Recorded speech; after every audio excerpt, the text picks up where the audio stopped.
to ask you that in one of the blogs that you have written in your website, you speak about women's entry to Shani temples.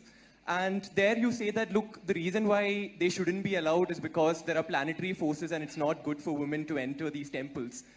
In the same vein, I just want to tell you a little bit about the law on the point. There are Supreme Court judgments which say that if you make laws which tend to be discriminatory for women, it cannot be a justification that we are doing it for their benefit. That cannot be the justification for any law that discriminates against women. This is the law of the land. See, first of all, you have a misunderstanding that Indian temple is a place of prayer. Indian temple is not a place of prayer. I want you to know this. Different temples were built in different ways for specific purposes. Women in state of pregnancy, in menstrual cycles, it could seriously impact their life. So they said women should not go. It was also designed that on a certain day, if the woman is in a certain condition, on a full moon day she can go, other days… These are prescriptions, these are not restrictions. These are prescriptions, these are not discriminations. These are done with a specific intent. Or, now that you're talking about women's rights, why don't you fight for the men's rights? In our temple, the Bhairavi temple that we have, men are not allowed inside the sanctum. Why don't you stand up and fight for that? I will tell you why they're not allowed. That temple is only for the women. Men are not allowed. Why? Is it a discrimination?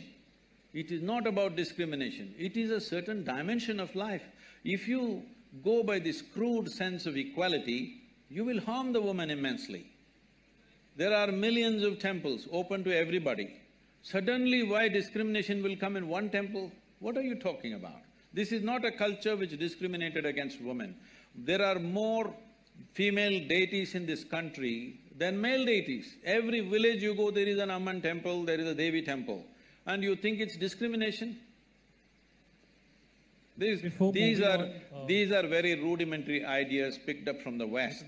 You have not seen this culture, you have not understood the profoundness with which is run. Unfortunately, because of 15-20 generations of poverty, we've kind of mixed it up and made a mess out of it. That is a different matter. Let me tell you this. I'm on camera, let me tell you this, okay? Supreme Court is there to interpret the Constitution. It cannot create a new Constitution. Doesn't matter what are the powers of the court. It cannot create a new Constitution. It is only there to interpret the law the way it is. Am I right? You're all lawyers? Hello? That's debatable. That's debatable. When you debate that, there is going to be lots of problems because every pressure point, people will apply. Every motivated group will push for their own laws. If you create enough ruckus, some new law will happen. This should not happen. It is essentially within the framework of the Constitution, everything should happen. In the framework of the Constitution, there are laws where there are public places and there are private temples and private places of worship. How it should be done there is left to them. It is for them to decide how it happens. Is it happening simply because of a discrimination against a gender? If it is so, it must be struck down absolutely. But if there are other aspects to it, if you think you cannot consider anything else, then it's ridiculous. It becomes ridiculous. It's like saying, don't I have the right to enter the ladies' toilet? What nonsense is this? Do you need a law? You just need sense that you don't go there. Job, is your question answered?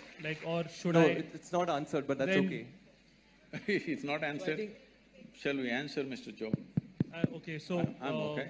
There's a difference between a man not allowed to enter a woman's toilet and you using the same analogy. I'm not saying he's not allowed. A man who is a man will not enter. That's all I say.